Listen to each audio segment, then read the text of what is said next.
I discovered my husband was planning a divorce, so I moved my $400 million fortune a week later. I still remember the smell of rain that morning. Heavy, electric, like something was about to change. Nairobi was waking slowly, the hum of engines, the chatter of street vendors, the sigh of wet leaves. I stood at the window of our penthouse on Riverside Drive, watching the city blur through streaks of water, and thought, this is what peace feels like. But peace, I would learn, is the calm before betrayal sharpens its knife. My name is Lydia Moyo, and for 12 years I thought I had built the perfect marriage. I was wrong. It started with a call from my banker. I wasn't supposed to get it. All major financial updates went to my husband David, a charismatic, smooth-talking real estate mogul who loved control as much as he loved attention. Madam Moyo, we just wanted to confirm the transfer of $3.5 million to the Cayman account, as per Mr. Moyo's signed authorization. I froze. My voice when it came was too calm. I'm sorry. Could you repeat that? The man on the other end hesitated, sensing the tension. It's just a routine fund relocation, madam. Mr. Moyo signed the directive yesterday. I ended the call without another word. For 10 minutes, I stood still, phone in hand, heartbeat roaring in my ears. Then I walked to the study. David's desk was immaculate as always. But something about it, the too perfect alignment of his files, made me start searching. And then I found it. A slim cream folder tucked beneath our property documents. It wasn't labeled. Inside were divorce papers partially filled out, and a draft prenuptial agreement, one I had never signed. But what made my blood run cold was the email printout clipped to the back. Once she signs, the assets revert fully. Don't worry, David. I've handled worse wives. It was from his lawyer. David had always been charming, the kind of man who made everyone feel special. When we met, I was 28 and already the CEO of my late father's logistics empire. He was an ambitious developer, working on government contracts, dazzling me with big dreams and bigger promises. He said, "You have the brains, I have the drive, together. We'll build a dynasty." And we did. At least I thought we did. But as I stared at those papers, realization clawed its way through my mind. He hadn't built with me. He'd built on me. Every decision, every joint venture, every smile at business dinners, it had all been preparation. He wanted out. But not before taking everything. The dinner of lies. That night, he came home late, smelling of rain and expensive whiskey. He kissed my cheek like always, said, "You're quiet tonight," and poured himself another glass. "Rough day?" he asked, loosening his tie. I smiled, forcing it. "Just tired." "The rain makes me sleepy," he laughed, that easy, confident laugh that once made me melt. Now it made me sick. As he spoke about an upcoming project in Cape Town, I studied him, the faint lines at the corners of his eyes, the way he avoided mine when he lied. And when he finally said, "I might need to travel next week, sort out some partnership papers," I knew exactly what he meant. He was planning to disappear before the papers reached me. I didn't cry that night. I didn't scream or confront him. Instead, I sat by the window long after he fell asleep and watched the city lights flicker. By dawn, I had made up my mind. If he was planning to destroy me, I would let him think he had already won, but I would move quietly. And by the time he realized what I'd done, it would be too late. The game begins first. I called Moses, my private financial advisor, one of the few people I trusted completely. "Lydia," he said, worried, "you sound off. Just listen. I need all my personal assets transferred to private custodial accounts. Offshore, confidential. Everything under my name only. No trace to the Moyo Group," he hesitated. "David will notice, I know. That's why it has to be done within a week." Next, I arranged a meeting with my father's old lawyer, Mr. Karanja. He was old, sharp-eyed, and as discreet as a shadow. When I handed him the folder I'd found, he whistled softly. "He's preparing to file in 2 weeks. That's bold." "He thinks I don't know," I replied. "Then let him think that," he said, leaning back. "But Lydia, what are you planning?" I smiled faintly. "To give him everything he wants, except the part that matters." For the next few days, I played my role perfectly. I laughed at his jokes, attended charity galas, even kissed him goodnight. Behind the scenes, though, I was moving $400 million, properties, shares, company assets, all in silent transactions that slipped through shell accounts like whispers in the dark. David had no idea. He thought I was the same obedient wife, devoted, predictable, but I was watching him too. He'd started coming home late again. His cologne lingered with a scent I didn't wear. Perfume, floral, cheap. One evening while he showered, his phone buzzed on the nightstand. The message preview read, "Can't wait to be Mrs. Moyo." My throat went dry. The woman behind the curtain. Her name was Naomi, 27, beautiful, and as ruthless as she was naive. A junior architect at his firm.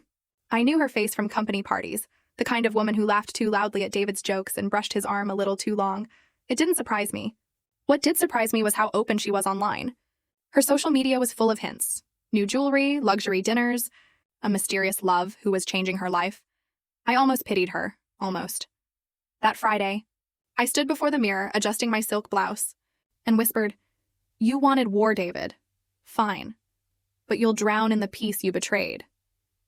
Then I smiled and picked up my phone. It was time for my move. That evening, I asked him to dinner. A quiet restaurant overlooking the city skyline. He looked surprised, even suspicious. "You never plan date nights anymore," he said, smiling. "I just thought we needed it," I replied. Halfway through dinner, I leaned forward and said softly, "David, are you happy?" He blinked, caught off guard. "Of course, why?"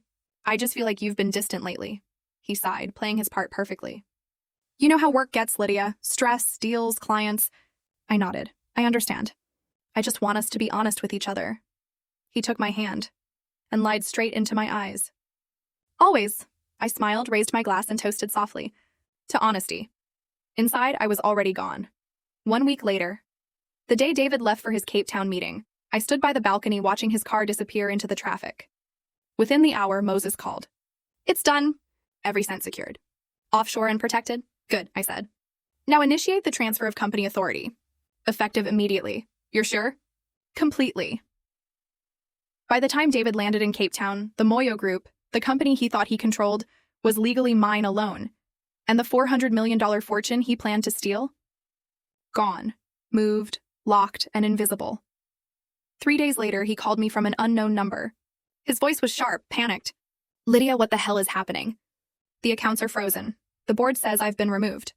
I let silence hang for a moment. "Oh, David," I said calmly. "I thought you were in Cape Town for work." "Don't play games with me," he shouted. "You think you can divorce me?" I interrupted sweetly. "I know. I found the papers." There was a pause. Then his voice dropped. "You have no idea what you've done." "No, David," I said quietly. "You have no idea what I've undone. If you're still listening, make sure to subscribe, because what happens next will make you believe in karma itself." For 3 days after that call, I didn't hear from David again. But silence in my world was never peace. It was the sound of an approaching storm. I woke up to chaos. My phone buzzed with frantic messages. "Lydia, have you seen the papers?" "The Moyo Group scandal? Front page." "David's name is everywhere." I opened one of the links. There he was, my husband, standing outside the Nairobi High Court. Cameras flashing in his face, his jaw tight with panic. Headline: Real estate mogul's empire collapses amid fraud investigation. I didn't smile. Not yet. He had built his fortune on manipulation, inflated contracts, bribes, forged partnerships. I had warned him for years. He used to laugh. "Don't be naive, Lydia. This is how power works in Africa." But power, when rooted in greed, rots from within. Now as his empire fell, so did his mask. David called me again that night. This time, his tone wasn't angry. It was desperate. "Lydia, please. We need to talk." "You don't understand what's happening." "Oh, I do," I said softly. "You're losing everything you tried to steal." He was quiet for a moment. Then his voice cracked. "You ruined me." "No, David, you ruined yourself." "I just refused to sync with you." I hung up before he could answer, and for the first time in years, I felt something close to relief. 3 days later, he came back. It was late, maybe past midnight, when I heard the sound of keys at the door. I didn't move. From the balcony, I watched him step inside, rain dripping from his suit, his face hollow with sleeplessness. "You changed the locks," he said quietly. "I changed everything," I replied. He threw his bag down. "We need to fix this, Lydia. The company, the house, us." "There is no us, David." He stepped closer, eyes wild. "You think you can humiliate me like this? I built this life." I laughed bitterly. "You built yourself a throne and made me the foundation. You wanted me gone. I just stepped aside and watched your empire fall under its own weight." He slammed his hand on the table. "You'll regret this." "No," I said, standing tall. "You will." 2 days later, Naomi showed up. At my office, Security tried to stop her, but she pushed past them, eyes red, voice shaking. "You did this!" she screamed. "You ruined him. You ruined everything!" I looked at her, the girl who thought she'd won the game before it even started. "You should go home, Naomi," I said calmly. "He loved me," she shouted. "He was going to marry me." "And take my money," I added softly. She froze, eyes widening. "You think you were the first?" I continued. "He's done this before. You were just convenient." Her expression cracked, anger fading into disbelief. "He said you were cruel. He says that about every woman who stops being blind." She left without another word. And somehow I didn't hate her. I pitied her. Because I had once been her, loving a man who saw affection as leverage. A week later, the media frenzy was unstoppable. Rumors swirled. Stolen money, fake contracts, an affair, a missing $400 million fortune. David tried to fight back, claiming I'd sabotaged him. But the document said otherwise. Every asset he claimed to own was registered under my name. Legally, transparently. The press wanted my side. I refused all requests until one caught my attention. A live interview with Afri News, Nairobi's biggest outlet. They called it "The Woman Behind the Empire." I agreed. The studio lights were blinding. The anchor, a woman in her 40s with sharp eyes and a voice like silk, leaned forward. "Mrs. Moyo, the country is fascinated by your story. You went from silent partner to sole owner of one of Africa's largest logistics firms. How did that happen?" I smiled faintly. By reading the fine print. A soft laugh rippled through the audience. "There are rumors your husband was preparing a divorce. Is that true?" "Yes," I said simply. "And I thank him for that. Because betrayal has a strange way of setting people free." The interviewer raised a brow. "What would you say to women watching this? Women who might be where you once were?" I looked straight into the camera. Don't confuse partnership with surrender. When someone builds with you, they grow beside you. But when they build on you, you're just scaffolding. Know the difference, and never be afraid to walk away before they collapse. The studio fell silent. And that silence, it felt like victory. 2 days later, David's arrest hit the news. Fraud, embezzlement, falsified records. The board of his remaining companies voted him out. His accounts were frozen. His lawyers vanished. I watched it all from the comfort of my study, sipping tea as the man who once boasted about power begged for mercy on live television. But what I didn't expect was what he'd do next. It was late again, always late, when my phone rang. The number was unknown, but I answered anyway. "Lydia." His voice was calm this time. Too calm. "David," I said. "Calling from prison?" He chuckled darkly. "Not yet. But soon, maybe. Unless you help me." "Help you?" I repeated, incredulous. "You've made your point," he continued. "You're rich, powerful, admired. But if I go down, Lydia, I'm taking you with me." My stomach tightened. "What are you talking about?" "Those shell accounts you used," he said slowly. "You think you're invisible? I know where the money went. I helped you build those channels. One leak and they'll come for you too." I stayed silent, my pulse quickening. "So here's what you'll do," he said, voice low. "You'll wire $10 million to my lawyer, quietly. In exchange, I'll disappear." I almost laughed. "Disappear?" "You already have." Then I hung up, but I knew he wasn't bluffing. He had copies of everything, our old accounts, our offshore structures. If he leaked them, even I could face investigation, so I called Moses again. "He's threatening to expose us," I said. "You can't negotiate with him," Moses replied. "We do this clean. You want him silenced legally? I can help." "No," I said, thinking. "He loves control. So we'll make him believe he still has it." I invited David to meet me. A private lounge at the Fairmont. The kind of place where the rich went to pretend they weren't crumbling. He arrived looking thinner, desperate, but still trying to project confidence. "You came," he said, smirking. "I always like to hear the end of a story," I replied. He leaned forward. "Transfer the money, Lydia, $10 million. You have it. And what do I get?" "Peace," I smiled. "I already have peace." "I came to offer you something better," he frowned. "What?" "A chance to confess, publicly. Cooperate with investigators. Clear your name partially. You'll serve time, but you'll keep your dignity." He laughed harshly. "Dignity? After what you did?" I met his gaze. "It's the only thing you have left." He stood abruptly. "You'll regret this, Lydia. I swear you will." I watched him leave, straight into the waiting arms of two plainclothes officers. Moses had already tipped them off. As they cuffed him quietly, he looked back at me one last time. And in that look, I saw not hatred, but disbelief. The disbelief of a man who never thought the woman he underestimated could win. A week later, I walked through the empty halls of what used to be our mansion.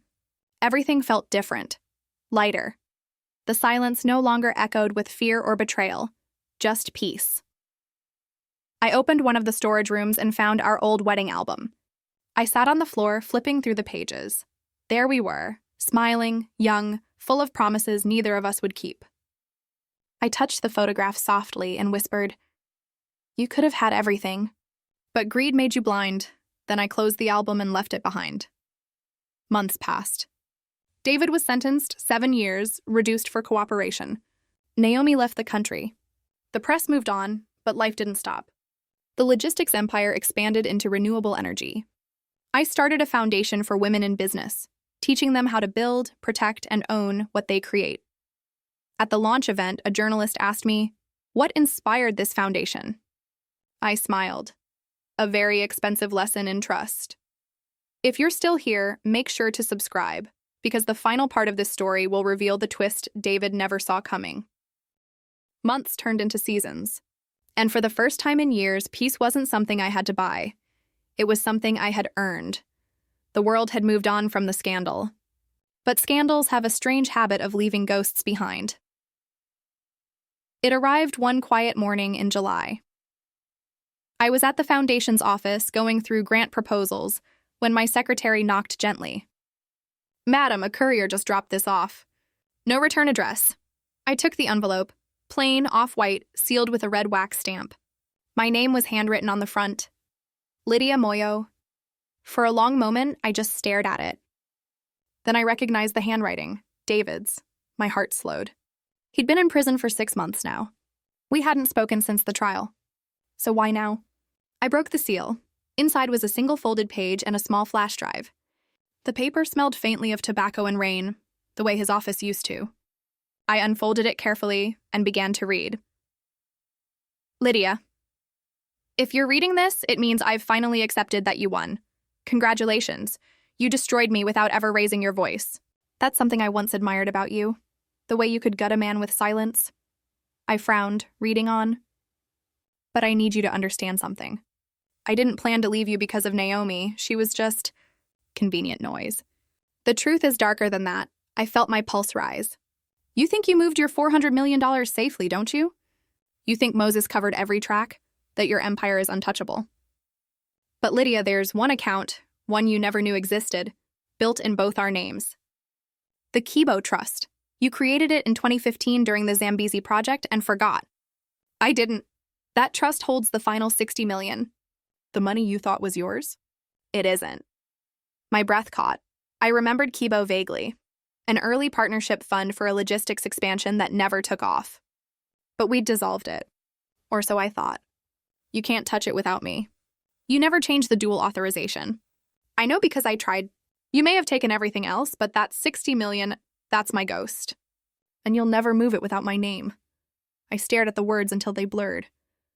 It wasn't anger I felt, it was something heavier. An old ache I thought I'd buried with him. 2 weeks later, I went to see him. The prison was outside the city, a concrete island surrounded by dry grass and rusted fences. They led me to a visitation room, 2 chairs, a glass wall, a faint smell of disinfectant. He walked in wearing a gray uniform, thinner than I remembered, but his eyes still sharp, still calculating. He sat across from me and picked up the phone. "Did you get my letter?" he asked, smiling faintly. "I did," I said. "You really can't help yourself, can you? I just wanted you to know you didn't win completely." "You're sitting behind glass, David," I said quietly. "Winning looks different from where I stand." He laughed softly. "You think this is over? You'll need my signature to touch that trust. Unless you want $60 million trapped forever." "I don't need it," I replied. "Money isn't freedom. You taught me that." He tilted his head, studying me. "You always say things like that, Lydia, as if you don't still bleed when you're cut." I leaned forward, lowering my voice. You want me to bleed so you can feel powerful again. But you can't, not anymore. He smiled, slow and cruel. You forget, I know your secrets too. Then use them, I said calmly. If you have the courage. For the first time, his eyes flickered, just slightly. And I knew he didn't. That night, I sat in my study, staring at the flash drive. Curiosity, that old poison, finally won. I plugged it into my laptop. A folder appeared. Inside it, spreadsheets, offshore documents, one video file. I opened the video. David sat in a dark room, probably filmed before his arrest. He looked exhausted but strangely peaceful. If you're watching this, Lydia, I guess you're still trying to control everything, he said, smiling faintly. I made mistakes, yes. I lied, I cheated. But so did you, I froze. You built your foundation on the same shady contracts you accused me of signing. You used the same shell companies, the same bribes. Don't pretend your hands are clean. The screen flickered, his tone turning colder. The difference is that you hide it better. My chest tightened. Because he wasn't entirely wrong. Back then, during our expansion, I had turned a blind eye to a few deals. I justified it as survival. Everyone in the industry did it. But now, hearing him say it out loud made me feel exposed. So here's my final move, he said. When I'm gone, that drive becomes public. Unless you do one thing, keep the Kibo Trust untouched. Let that be my tombstone. Then the video ended. For the next few days, I barely slept. Part of me wanted to delete everything. Pretend it didn't exist. Another part knew that ignoring a ghost only makes it louder, so I called Moses again. He's bluffing, Moses said after reviewing the files. That trust is inactive. The accounts were frozen years ago. Then why does it still show a balance? I asked. Because someone's been feeding it. Small deposits, anonymous. He looked at me curiously. You, perhaps? No. Then who? We sat in silence. You want my advice? He said finally. Always. Walk away. Some wars are won by refusing to keep fighting. But I couldn't. Because deep down, I needed closure, not just victory. 3 months later, David requested another visit. I almost said no. But curiosity again, that fatal flaw, said yes. When I walked into the visitation room, he looked worse. His hair had grayed, his hands trembled slightly. But the smirk was still there. You came, he said. Last time, I replied. Good, because I have something to give you. He reached into his pocket and pulled out a folded paper. What is that? The authorization form for Kibo, he said, sliding it under the glass. Why? I asked. Because I'm dying. For a moment, I thought he was joking. But the look in his eyes was too steady, too empty. Cancer, he said. They found it too late. I wanted to tell you before I go. You can have it all. I'm done fighting ghosts. I stared at him, unable to speak. I hated you, Lydia, he said softly. Not because you hurt me, but because you mirrored me. You played the game better. Tears burned my eyes, not for love, not for loss, but for the tragedy of what power had done to us. Goodbye, David, I whispered. He smiled weakly. Goodbye, Mrs. Moyo. That was the last time I saw him alive. He died 2 weeks later. I didn't attend the funeral, but a few days after, I received a message from the warden. They'd found a small notebook among his belongings, addressed to me. Inside, one line. The Kibo Trust wasn't money. It was your test. You passed. Below it, a bank slip showing the trust had been emptied a month before. And the funds? Donated anonymously to my foundation. He had given it all back. I sat there for a long time, tears slipping silently down my face. For all his cruelty, all his deceit, David Moyo had chosen, in the end, to leave behind something clean. A year later, I stood on stage at a global business summit in Cape Town. The hall was full, the lights warm, cameras everywhere. When people hear my story, I began, they talk about betrayal, revenge, and money. But that's not the real story. The real story is about learning the cost of control and the price of letting go. The audience was silent. Power doesn't destroy people, I said. Fear does. Fear of being small, fear of losing. My husband taught me that lesson in the hardest way. But in the end, he also taught me something else. Redemption isn't loud. Sometimes it's a quiet donation no one sees. I paused, then smiled. So if you're holding on to bitterness, let it go. If you're fighting to prove something, stop. Karma doesn't need help. It just needs time. The hall erupted in applause. And somewhere in the quiet between claps, I felt him, his ghost finally at peace. Back at home, I planted a small jacaranda tree behind the mansion. Its flowers were violet, David's favorite color. Every spring it would bloom for a few short weeks, then shed everything to start again. Just like us. As I watered the soil, I whispered, "You lost the war, David. But you won your ending." The wind stirred softly, carrying the scent of rain and lilac. And for the first time, I didn't feel anger. I just felt free. If this story moved you, remember to subscribe for more real stories of betrayal, karma, and redemption. Because sometimes the most powerful revenge is peace.